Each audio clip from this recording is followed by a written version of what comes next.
मैं कहता हूं कि अमित शाह भी इनमें शामिल हो जाए तो भी ये मेरे को नहीं हरा पाएंगे, क्योंकि लगता है अभय सिंह चौटाला आजकल रात को बेड से 3-4 फुट हवा में सोते हैं। शुरू से ही अभय सिंह चौटाला का ये रिकॉर्ड है कि ये इंजेक्शन लगा साथ वाले जो हैं, अब उनने इंजेक्शन लगाने शुरू कर दिए हैं। इस देवीलाल ने जो है वो इनेलो का दामन थाम लिया, हालांकि आपने पहले से ही कह दिया था कि खुले तौर पे कह दे कि इनेलो ज्वाइन कर रहे हैं, तो क्या कुछ कहना चाहिए? ये सब ड्रामे, मेरे को कोई किसी पार्टी को ज्वाइन करे सब ठीक है, उनका राइट है।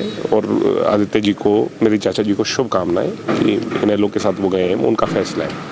मगर मुझे इन इनेलो वालों का समझ नहीं आता, ये सरेआम झूठ क्यों बोलते हैं? किसको बरगला रहे हो? अखबार के अंदर निकाल दी बात। मैंने पता लगाया दिल्ली की किसी अदालत में कोई मामला ही नहीं डला। चौटाला साहब का नाम लेकर के ये कह रहे हैं कि चौटाला साहब डवाली से चुनाव लड़ेंगे और उनकी परमिशन हमने अप्लाई करी है। आप मीडिया के लोग हो, मैं आपसे कहूँगा आप भी बहुत जागरूक हो, आप पता लगाओ दिल्ली की किसी अदालत में कोई मामला डाला नहीं, पहली बात। दूसरी बात, कानूनी तौर पर अदालत में ये मामला जा ही नहीं सकता, ये मामला जाएगा इलेक्शन कमीशन के पास, सीसी परमिशन। तो सरेआम ये इतने बेचारे बौखला गए जो है ना, आज इतने घबराए हुए हैं, क्योंकि इनेलो का एक एक कार्यकर्ता जो चौधरी देवीलाल जी की विचारधारा से जुड़ा हुआ है, वो टूट कर करके इनेलो से अब जेजेपी में शिफ्ट हो रहा है। उसको रोकने की नाकाम चाल इनकी अब फेल हो गई। आज सुबह से जब से पता चला है कि आदित्य ही कैंडिडेट हैं, तो शाम तक कम से कम 500-700 घर ऐसे हैं जो जुड़ चुके हैं, आ करके जुड़ रहे हैं, टेलीफोनिकली कॉल करके जुड़ रहे हैं। आदित्य देवीलाल जी ने पिछले 10 वर्षों में 10-8 जब भी बीजेपी के कार्यकाल में वो रहे हैं, इस समय काल में आदित्य देवीलाल जी ने 2 विशेष पार्टियों को टारगेट किया है, जेजेपी और इनेलो। इनके लोगों को थाने तहसील के चक्कर कटवाए हैं, इनसे एक दुश्मनी पाली है। वो इनेलो के लोग अब इनको भूलेंगे नहीं। वो खुदा ना खास्ता चौटाला साहब की शर्म में जो इनेलो के पास बैठे थे, अब वो सारे के सारे अपना आशीर्वाद जो है वो जननायक जनता पार्टी को देंगे, हमारे साथ जुड़ेंगे। इनके साथ वो कभी नहीं थे। ये तो एक दूसरे को गाली और गोली देने वाले लोग सिर्फ दिग्विजय को हराने के लिए, मैं कहता हूं कि अमित शाह भी इनमें शामिल हो जाए तो भी ये मेरे को नहीं हरा पाएंगे, क्योंकि इस बार जननायक जनता पार्टी को जिताने का मन और डवाली की सोच को जिताने का मन यहाँ के लोगों ने बढ़ा दिया है। दिग्विजय जी, अभय सिंह चौटाला ने भी सवाल उठाए हैं कि कहते हैं कि हमें घर से निकाल दिया, पार्टी से निकाल दिया, हमारे पास कुछ नहीं था, तो इतने पैसे बांट रहे हैं, वो कहाँ से आए? वो कहते हैं ये लूट का पैसा है, मंदिरों में गौशालाओं में शेड दे रहे हैं, कहाँ से आया इतना पैसा? ऐसा है, वो इस तरह की बातें करते आए हैं, ये उनका पुराना इतिहास है। मेरे चाचा हैं, मेरे आदरणीय हैं, मैं उनके बारे में कुछ नहीं कहूँगा, सिर्फ इतना ही कहूँगा कि परमात्मा उन्हें सद्बुद्धि दे। मगर एक खुशी की बात हमारे लिए भी है कि वो चुनाव जब आता है नज़दीक आते आते, तो मुझे लगता है अभय सिंह चौटाला आजकल रात को बेड से 3-4 फुट हवा में सोते हैं, और वो खुद नहीं सोते, उनके इर्द गिर्द वाले जो है, भाई साहब मुख्यमंत्री बन गया, आपा तो थे मुख्यमंत्री बन गया और मेड OSD बन गया, अर्जुन कैबिनेट मिनिस्टर बनसी और ओ बनसी। आजकल अब वो क्या है कि रात को 10 बजे के बाद की मैं बता रहा हूँ, 10 बजे से 12 बजे तक बेड से वो 3-4 फुट ऊपर उठ जाते हैं। तो ये हमारे लिए अच्छा संकेत है।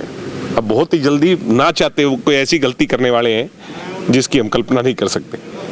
ये आज का रिकॉर्ड नहीं है उनका, शुरू से ही अभय सिंह चौटाला का ये रिकॉर्ड है कि ये इंजेक्शन लगा साथ वाले जो हैं, अब उनने इंजेक्शन लगाने शुरू कर दिए हैं। इसीलिए अभय सिंह चौटाला ने औंधे मुंह बकवास करनी शुरू कर दी है। करेंगे, हम सारी चीज को एक्सेप्ट करेंगे, हम उनके खिलाफ कुछ नहीं बोलेंगे। वो मैं चाहता हूँ 2-4 फुट और ऊपर उठें, फिर एकदम नीचे गिरेंगे। भाई साहब, जब प्रेस कॉन्फ्रेंस थी तो अभय सिंह चौटाला जी ने विशेष तौर पर सवाल पूछा, वो कहते हैं दिग्विजय से पूछिएगा। दिग्विजय से सारी पूछ लो, अभय सिंह चौटाला जी से मैं पूछूंगा, भाई सारी पूछ लो, कुछ ही कर लो, दिग्विजय तेरे काबू तो आएगा नहीं, ना पहले आया और ना अब आएगा। इनेलो में मेरे को मसलने की कोशिश जो इन्होंने की, मेरे को इनसो के पद से हटाने के लिए जो गहरी साजिशें रची और जो काम किए, मैं कहता हूँ कि और जोर लगा लो। दिग्विजय तो यूं ही बांटेगा।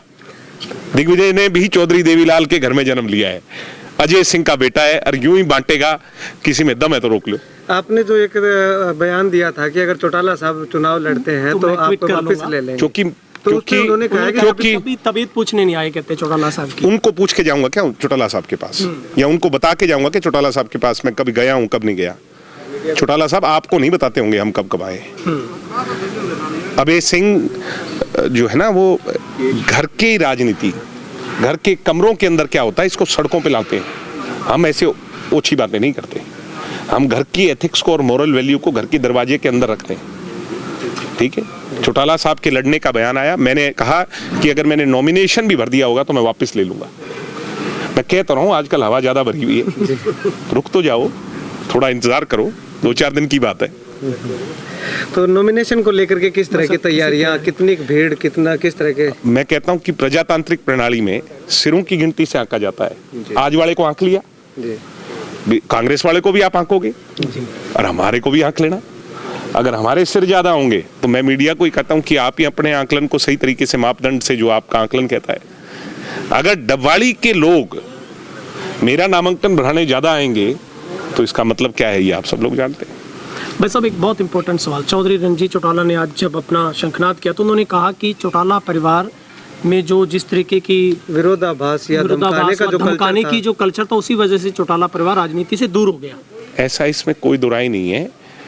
अभय सिंह जी का जो कल्चर रहा आज से नहीं, अब कहने को पुराना इतिहास में उन बातों पे नहीं जाऊंगा। 90s में जो बातें हुई और उसके बाद जो घटनाक्रम होते रहे, 2000 की सरकार आई, किसने बदनाम किया? चौटाला साहब की राजनीतिक विरासत को बदनाम किसने किया?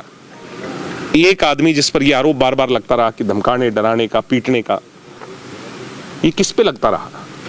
और आज बुरा मत मानिएगा कि वो ही छवि अगली जनरेशन में भी चली गई।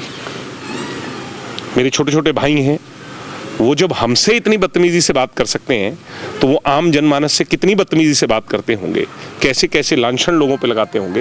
ये कई बार हमें डराता है कि ऐसा नहीं होना चाहिए। जोई देवीलाल परिवार को 90s के बाद अगर किसी ने उस पर छींटाकशी की है और उसको बदनाम किया है तो इसमें मुझे कहते हुए तो कोई शंका नहीं है। चौटाला साहब को किसी ने नीचा दिखाने का काम किया है तो मुझे इस बात में कोई शंका नहीं है कहते हुए कि वो एक ही आदमी है। और आज रणजीत सिंह जी पर भी कितनी छोटी बात है कि दादा ही है, समान नहीं है।